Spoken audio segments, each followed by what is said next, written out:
wind wanders through leaves, imitating the sound of rain. Branches sway to their own music. Sunlight glints through a canopy of green. Trees, tall, majestic, a miracle of nature. They reach out their branches to protect birds and animals, you and me.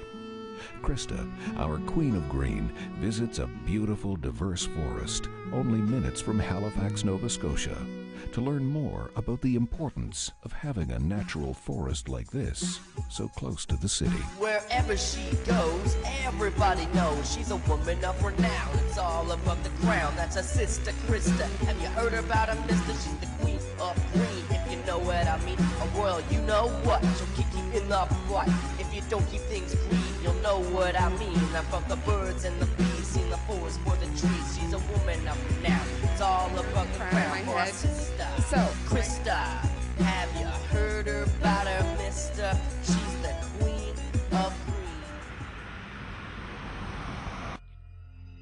Danny Eisner runs a trail ride and sleigh ride operation on 350 acres of beautiful forest, very close to the city. what is it that you love about this place? I guess the peace and quietness of it, and it's like you're 100 miles away from everywhere when you are back here. Not only do trees provide a wonderful trail ride experience, they give shade and shelter from the elements.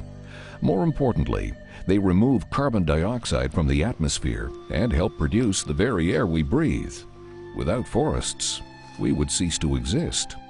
Brad Armstrong, self-confessed tree hugger, explains. Right now in Nova Scotia, we're down to about 1% of our forest is actually old-growth forest, so that's a very low statistic.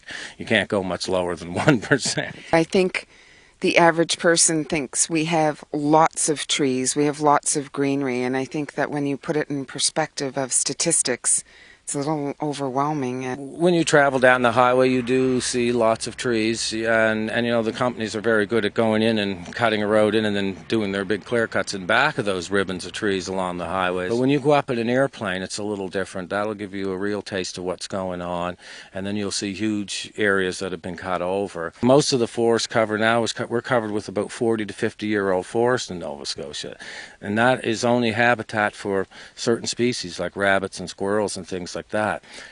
What we need is to have areas that are left alone so that they can grow and mature. These great big trees are cleaning our air. I mean, we all drove a car to get here. Yes, you know, we all drove a car to get here, and we're going to drive a car to get home. So, you know, these trees are cleaning the air, and everybody tends to forget that. So we're protecting our own species by having protected spaces. It's not a waste of land. Are different species of trees more effective when it comes to offsetting the damage done by vehicles? Certainly older growth forests, hemlock, pine, spruce, do have more capability for carbon sequestration, I believe is the proper term. They retain more carbon in the earth. One example there is an 80-year-old tree, for example, would probably have approximately 500 pounds of carbon underneath of it. So if you have these huge areas of older forest protected, they're doing a much better job of cleaning the earth than a brand new monoculture 20-year-old spruce stand that's not diverse. All the other hardwoods are gone out of it, right?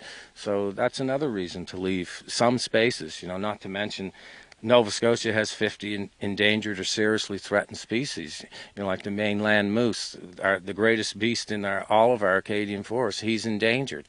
The reason is because of habitat loss. Perhaps another suggestion would be those who have property plant more trees. Not obviously that it's going to, someday they would be old growth, but yeah, you can always start somewhere. Sure.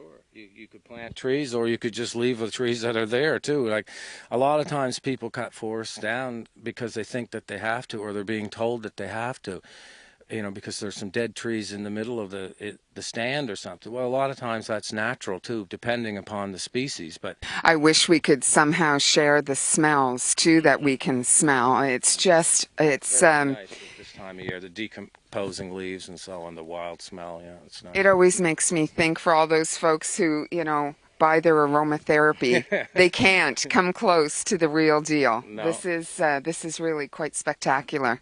Yeah, well, this is aromatherapy for me. I get my therapy out here. This is what I need.